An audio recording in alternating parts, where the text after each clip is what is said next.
ओम शांति। अपने मन को एकाग्र कर शिव बाबा में लगाएं। मेरे प्यारे परमपिता शिव परमात्मा जो ज्योतिर्बिंदु स्वरूप हैं, उन्हें मन की आँखों से देखें। मैं आत्मा जो मस्तक पर बैठी हुई हूँ, अपने प्यारे परमपिता शिव परमात्मा से दिव्य किरणों को ग्रहण कर रही हूँ।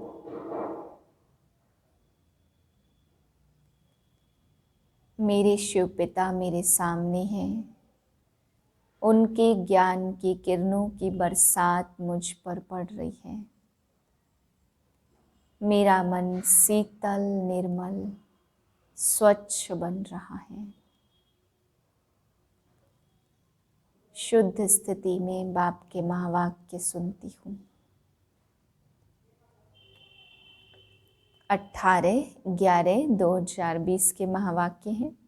आज बाबा कहते, बच्चे, जब तुम्हें बाप द्वारा वरदान मिलता है तो तुम स्वर्ग में चले जाते हो, जहाँ पर कोई भी विकर्म नहीं होते। जब तुम्हें रावण से श्राप मिलता है तो फिर तुम बच्चे विकर्म करने लगते हो। फिर बाबा समझा रहे कि बच्चे, सर्व का सद्गति दाता एक बाप है। बाप की और श्री कृष्ण की अलग अलग जब महिमा समझाते हैं तो इससे सिद्ध हो जाता है कि सुप्रीम बाप, सुप्रीम टीचर, सुप्रीम सतगुरु भी है। कृष्ण किसी के भी बाप नहीं हो सकते। फिर बाबा समझा रहे कि सूक्ष्म वतन में दिखाते ब्रह्मा की, विष्णु की नाभि से ब्रह्मा निकले तो सजा सजाया विष्णु। बाबा ने कहा सूक्ष्म वतन में कैसे हो सकते हैं? सूक्ष्म में तो कोई हीरे जवाहरात, कोई ताज आदि तो है ही नहीं, इसलिए वहाँ तो सूक्ष्म शरीर होते हैं। इसलिए बाबा कहते ये रहस्य भी तुम बच्चों को सबको समझाना है।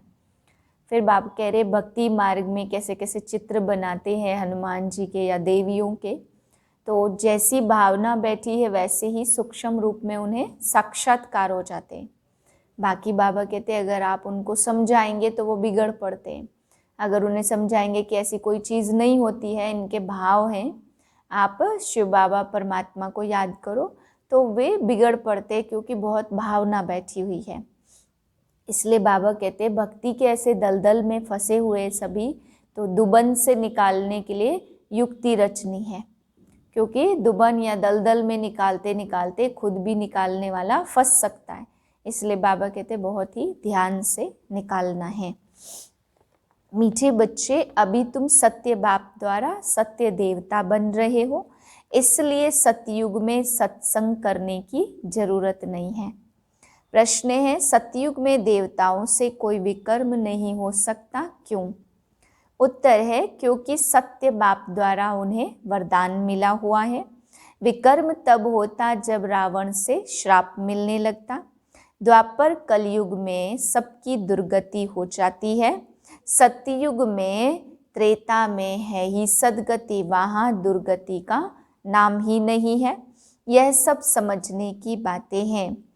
मीठे मीठे रूहानी बच्चों प्रति बाप बैठ समझाते, यह सुप्रीम बाप, सुप्रीम टीचर और सुप्रीम सतगुरु भी है। आधा कल्प दुर्गति और आधा कल्प सदगति, तो वहाँ है सदगति, इसलिए ज्ञान की वहाँ दरकार नहीं रहती है। नाम भी नहीं है क्योंकि ज्ञान से 21 जन्मों के लिए सदगति मिलती है। फिर द्वापर से कलयुग अंत तक है दुर्गति। तो कृष्ण फिर द्वापर में कैसे आ सकते, यह भी किसको ध्यान में नहीं आता। एक एक बात में बहुत ही गुह्य राज भरा हुआ है जो समझाना बहुत जरूरी है। वह सुप्रीम बाप और सुप्रीम टीचर है। अंग्रेजी में सुप्रीम ही कहा जाता। अंग्रेजी अक्षर कुछ अच्छे होते हैं, जैसे ड्रामा अक्षर है। ड्रामा को नाटक नहीं कहेंगे, नाटक में तो अदली बदली होती रहती, यह सृष्टि चक्र फिरता रहता, ऐसा कहते भी हैं। परंतु कैसे फिरता? हूबहू फिरता है या चेंज होती है, यह किसको भी पता नहीं पड़ता। कहते भी है बनी बनाई बन रही है, जरूर कोई खेल है जो चक्र खाता रहता। इस चक्र में मनुष्यों को ही चक्र लगाना पड़ता है। अच्छा, इस चक्र की आयु क्या है, कैसे रिपीट होता, इसको फिरने में कितना समय लगता, यह कोई जानते नहीं है। तुम ब्राह्मणों की डिनाइस्टी नहीं है, यह है ब्राह्मण कुल। सर्वोत्तम ब्राह्मण कुल कहा जाता देवी देवताओं का भी कुल है, यह तो समझाना बहुत सहज है। सूक्ष्म वतन में फरिश्ते रहते हैं, वहाँ हड्डी मांस तो होता नहीं है। देवताओं को तो हड्डी मांस है ना, ब्रह्मा सो विष्णु, विष्णु सो ब्रह्मा। सूक्ष्म वतन में यह श्रृंगार आदि तो होना नहीं चाहिए, परंतु चित्रों में दिखाया है तो बाबा उसका ही साक्षात्कार कराए, फिर अर्थ समझाते हैं। बाप कहते अभी तुम सत्य बाप द्वारा देवता बन रहे हो, तो फिर वहाँ सत्संग आदि होते नहीं है। मूल बात है इस पार से उस पार जाने की। क्षीर सागर और विषय सागर का गायन भी है, परंतु अर्थ नहीं समझते हैं। अभी बाप बैठ कर्म अकर्म विकर्म का राज समझाते। कर्म तो मनुष्य करते ही हैं, फिर कोई कर्म अकर्म होते और कोई कर्म विकर्म होते हैं। रावण राज्य में सारे कर्म विकर्म हो जाते, सतयुग में विकर्म होता नहीं है। आगे जब ब्रिटिश गवर्नमेंट थी तो कभी अखबार में नहीं पढ़ता था कि झाड़ों की सैपलिंग लगाते हैं। अब बाप बैठ देवी देवता धर्म की सैपलिंग लगाते और कोई सैपलिंग नहीं लगाते। बहुत धर्म है, देवी देवता धर्म प्रायः लोप हो जाता। धर्म भ्रष्ट कर्म भ्रष्ट होने के कारण नाम ही उल्टा सुल्टा रख दिया। जो देवता धर्म के हैं उनको देवता धर्म में ही आना है। बाप कहते हैं इसमें बड़ी विशाल बुद्धि चाहिए, समझने और समझाने की।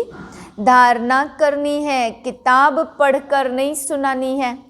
जैसे कोई गीता सुनाते मनुष्य बैठकर सुनते, कोई तो गीता के श्लोक एकदम कंठ कर लेते हैं, बाकी तो इनका अर्थ हर एक बैठ निकालते। श्लोक सारे संस्कृत में हैं। यहाँ तो गायन है कि सागर को शाही बना दो और सारा जंगल कलम बना दो, तो भी ज्ञान का अंत नहीं होता। गीता तो बहुत छोटी है, 18 अध्याय हैं। इतनी छोटी गीता बनाकर गले में पहनते हैं, बहुत पतले अक्षर होते हैं। बाप का बना जैसे कि विश्व का मालिक बना। बाबा हम आपका एक दिन का बच्चा हूँ ऐसे भी लिखना शुरू करेंगे। एक दिन में निश्चय हुआ तो फट से पत्र लिखेंगे। बच्चा बना तो विश्व का मालिक बनाना, यह भी कोई की बुद्धि में मुश्किल बैठता है। कोई को तो मालूम ही नहीं रहता कि यह खंड भी थे। अगर थे तो जरूर उनकी हिस्ट्री ज्योग्राफी भी चाहिए। वहाँ यह होते नहीं है, इसलिए कहा जाता तुम विश्व के मालिक बनने वाले हो। बाबा ने समझाया मैं बाप हूँ ज्ञान का सागर। पतित पावनी गंगाएं यह माताएं हैं। शिव शक्ति कहो व शिववंशी कहो। शिववंशी तो सब हैं, बाकी ब्रह्मा द्वारा रचना रचते तो संगम पर ब्रह्मा कुमार ब्रह्मा कुमारियाँ हो जाते। पहले पहले होते हैं ब्रह्मा कुमार कुमारियाँ। कोई भी ऐतराज उठाते हैं तो बोलो यह प्रजापिता है, इसमें प्रवेश करते हैं। तो बाप कहते मैं बहुत जन्मों के अंत में प्रवेश करता हूँ। दिखाते हैं विष्णु की नाभि से ब्रह्मा निकला। अच्छा, फिर किसकी नाभि से निकला? उसमें एरो का निशान दे सकते कि दोनों ओतप्रोत है। ब्रह्मा सो विष्णु और विष्णु सो ब्रह्मा। सारी दुनिया को दिखाने के लिए यह चित्र बनाए हैं। बाप कहते हैं ब्रह्मा और सरस्वती 4 भुजाएं दिखाते तो 2 भुजा बेटी की हो जाती है। ब्रह्मा की बेटी है सरस्वती, शंकर को भी युगल नहीं है, इस कारण शिव शंकर कह देते हैं। अब शंकर क्या करते? विनाश तो एटॉमिक बॉम्ब्स से होता। बाप कैसे बच्चों का मौत कराएंगे? यह तो पाप हो जाए। बाप तो और ही सबको शांति धाम वापस ले जाते। बिगर मेहनत हिसाब किताब चुकतो कर घर जाते हैं, क्योंकि कयामत का समय है। बाप आते ही हैं सर्विस पर, सबको सदगति दे देते। तुम भी पहले गति में और फिर सदगति में आएंगे। यह भी समझने की बातें हैं। इन बातों को कोई तो जरा भी जानते नहीं है। तुम देखते हो कोई तो बहुत माथा खपाते, बिल्कुल भी समझते नहीं है। जो कुछ अच्छा समझने वाले होंगे वह आकर समझेंगे। बोलो, एक एक बात पर समझना है तो टाइम दो। यहाँ तो सिर्फ हुक्म है, सबको बाप का परिचय दो। यह है ही कांटों का जंगल, क्योंकि 1-2 को दुख देते रहते हैं। इसको दुख धाम कहा जाता। दुख धाम से सुख धाम कैसे बनता, यह आओ तो तुमको समझाएं। लक्ष्मी नारायण सुख धाम में थे, फिर 84 जन्म लेकर दुख धाम में आते हैं। यह ब्रह्मा का नाम भी कैसे रखा? बाप कहते मैं इसमें प्रवेश कर बेहद का सन्यास कराता हूँ। फट से सन्यास करा देते, क्योंकि बाप को सर्विस करानी पड़ती। इसके पिछाड़ी बहुत निकले जिनका बैठकर नाम रखा। वह लोग बिल्ली के पुंगरे बैठ दिखाते। यह सब हैं दंत कथाएं। बिल्ली के पुंगरे हो कैसे सकते? बिल्ली थोड़े ही बैठकर ज्ञान सुनेगी। बाबा युक्तियां बतलाते रहते हैं। कोई बात किसको भी समझ में न आए तो उनको बोलो, जब तक अल्प को नहीं समझा तो और कुछ भी नहीं समझ सकेंगे। एक बात निश्चय करो और लिखो, नहीं तो भूल जाएंगे, माया भुला देगी। मुख्य बात है बाप के परिचय किए। अल्प ही नहीं समझा तो बे को तो कुछ भी नहीं समझेंगे। मुफ्त संशय उठाते रहेंगे। ऐसे क्यों? शास्त्र में तो ऐसे कहते हैं। इसलिए पहले सबको बाप का परिचय दो। अच्छा, मीठे मीठे सिकिलधे बच्चों प्रति माता पिता बाप दादा का याद प्यार गुड मॉर्निंग। रूहानी बाप की रूहानी बच्चों को नमस्ते। हम रूहानी बच्चों की रूहानी बाप को नमस्ते।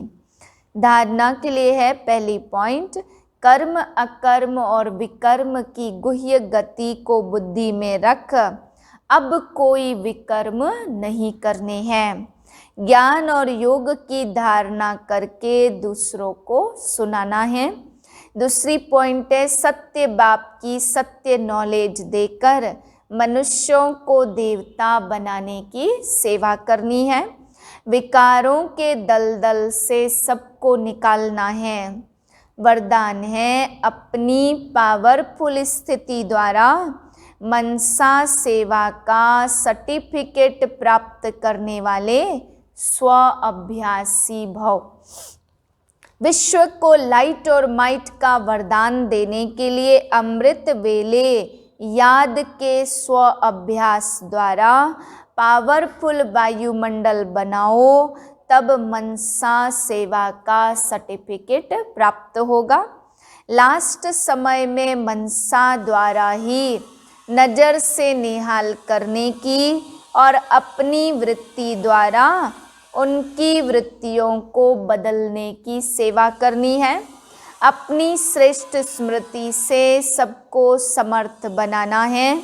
जब ऐसा लाइट माइट देने का अभ्यास होगा तब निर्विघ्न वायुमंडल बनेगा और यह किला मजबूत होगा। स्लोगन है, समझदार वह है जो मनसा वाचा कर्मणा तीनों सेवाएं साथ साथ करते हैं। ओम शांति।